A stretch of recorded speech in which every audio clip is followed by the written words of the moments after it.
Bonjour les amis, c'est moi votre ami Harry ici. Je sais que ça fait longtemps, mais sinon moi je vais bien de mon côté. J'espère que vous aussi vous allez bien.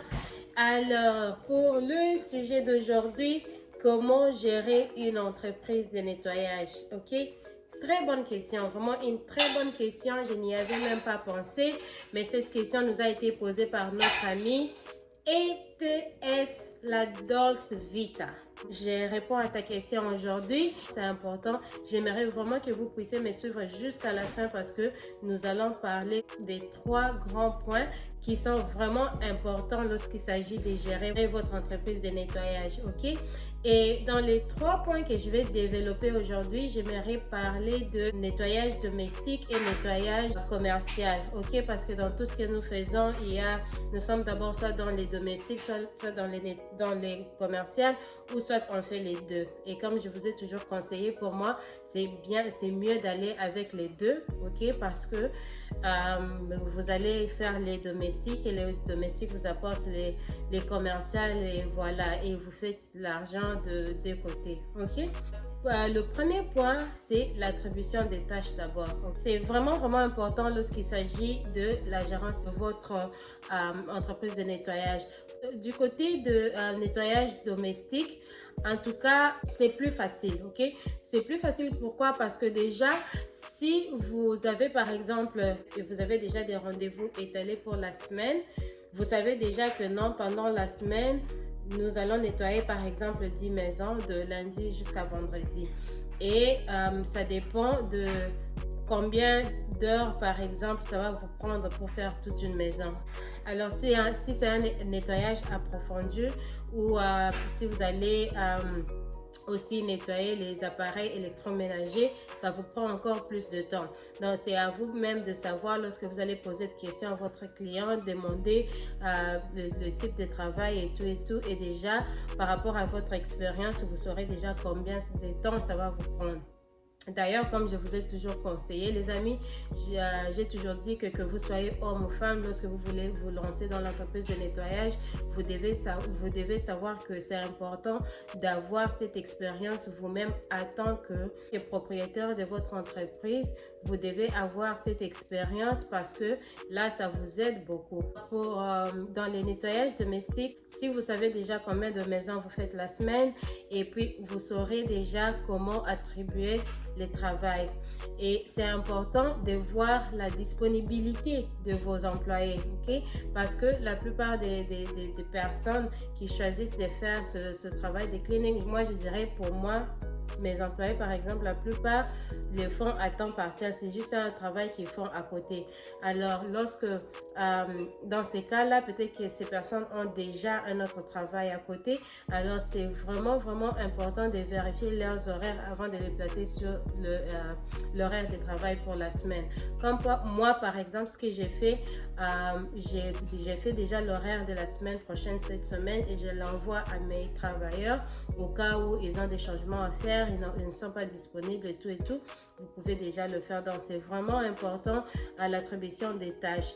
Mais du côté de commercial, en tout cas, l'attribution des tâches, c'est vraiment facile parce que déjà, si vous avez une compagnie qui, par exemple, vous offre 60 heures par semaine pour le travail, vous savez déjà si pour chaque employé fait 20 heures la semaine du lundi au vendredi, vous pouvez déjà placer quelqu'un sur son horaire et voir si la personne est OK avec son horaire et cet horaire ne change pas, c'est comme ça chaque semaine, au moins que s'ils ont des rendez-vous et tout, ils peuvent vous revenir pour vous dire que voilà, cette semaine-là, je ne peux pas parce que pour des raisons. Et voilà, vous pouvez donner ces heures à d'autres personnes pour faire ce travail-là, ok? Dans l'attribution de travail, vraiment, un grand point, vraiment, lorsqu'il s'agit de la gérance de votre entreprise de nettoyage, ok? Le deuxième point, c'est les horaires et disponibilité des travailleurs. Je pense que je l'avais déjà mentionné. Et puis, vous pouvez travailler aussi avec le client, c'est-à-dire que le client peut vous dire par exemple que non, voilà, et là je parle du côté domestique, hein. Si le client vous dit que est-ce que vous pouvez venir par exemple mercredi à 10h, vous vérifiez avec votre employé. Si ça ne marche pas avec votre employé, parce qu'après tout, le nettoyage, c'est la personne qui le fait, c'est l'employé. Donc vous vérifiez avec votre employé s'il est disponible ou elle est disponible de faire ce travail, alors vous lui mettez sur l'horaire. Mais si ça ne va pas, vous pouvez toujours rentrer chez votre client et lui dire que non, voilà, nous ne serons pas disponibles ce jour-là à cette heure-là, on peut changer et tout. Vous pouvez toujours faire des changements. N'ayez pas peur de faire ces changements-là, parce qu'après tout, quelque part, et vous, votre entreprise et les clients, tout le monde doit être confortable, ok? Et du côté de commercial, en tout cas, comme je l'ai dit encore, la plupart des temps, les horaires sont fixes. Ok, vos travailleurs connaissent déjà leurs horaires et ils sont confortables avec. Deux fois, ils peuvent, comme je l'ai dit, ils peuvent avoir des rendez-vous. Entre les travailleurs aussi, ils peuvent se dire que non, voilà, moi je travaille pas aujourd'hui, que l'autre personne prenne ma place aujourd'hui et tout et tout. Mais ça doit toujours se faire avec l'approbation du superviseur, ou soit de votre approbation à vous, si c'est vous qui gérez votre entreprise vous-même. Donc voilà, ok. Et le troisième point, ça sera sur la paye, ok. Pour le paiement du côté domestique, en tout cas, je dirais la plupart des maisons, des résidences, vraiment, soit ils vous payent en cash, soit ils vous donnent un chèque à votre nom. Vous pouvez demander au client de juste mettre le chèque à votre nom au lieu de mettre sur le nom de l'entreprise. Et je l'ai dit pourquoi? Parce que quelque part, il y a aussi quelques bénéfices en le faisant. Ok?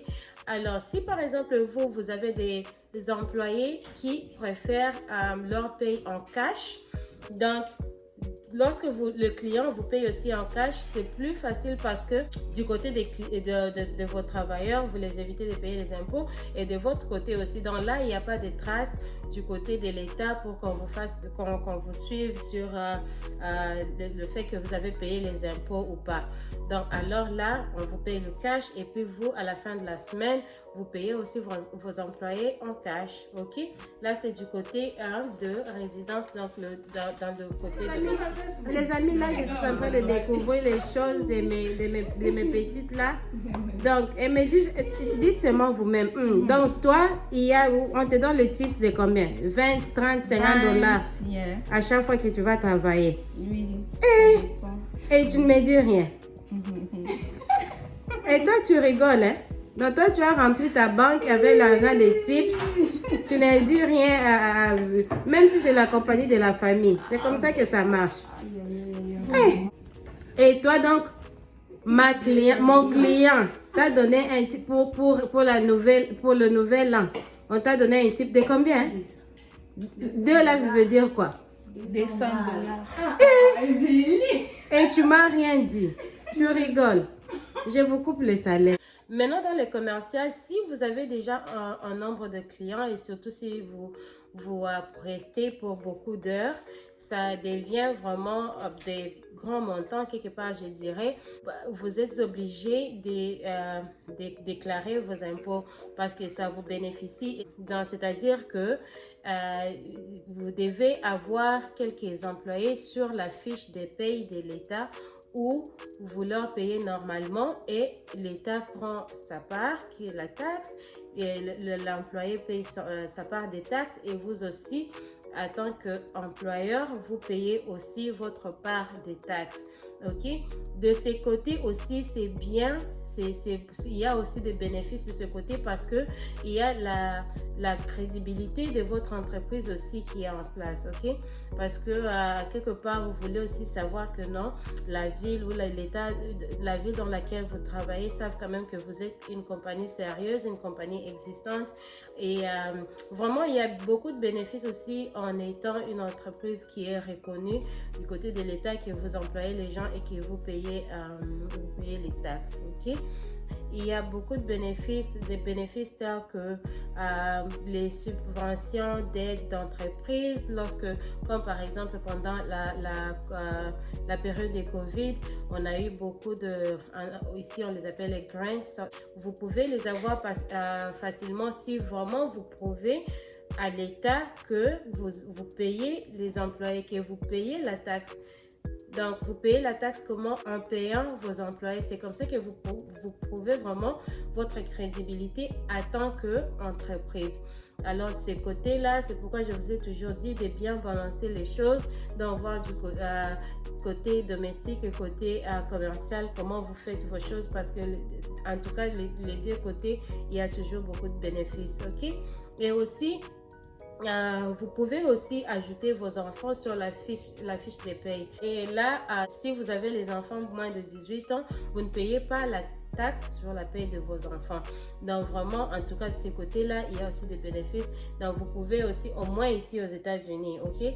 Donc vous pouvez aussi vous payer vous-même à travers vos enfants et sans pouvoir payer la taxe. Donc c'est un peu ça. Alors c'est ce que j'avais à partager avec vous les amis aujourd'hui. En tout cas, encore une fois, mon ami la Dolce Vita, ok? Merci beaucoup pour ta question très importante. Vraiment, je sais que beaucoup de nos amis et nos partenaires vont vraiment bénéficier de cette question. Et je vous encourage de toujours nous envoyer des emails avec des questions. En tout cas, je sais qu'il y a beaucoup de questions que vous m'avez posées auxquelles je n'ai pas encore répondu. Et je vous promets vraiment de répondre aux questions dès que j'ai le temps de le faire. Ok les amis? En tout cas, je vous aime bien. Continuez à partager et aimer nos vidéos. Ça nous encourage vraiment à faire beaucoup d'autres vidéos dans le futur. Allez, on se parle bientôt. Ciao!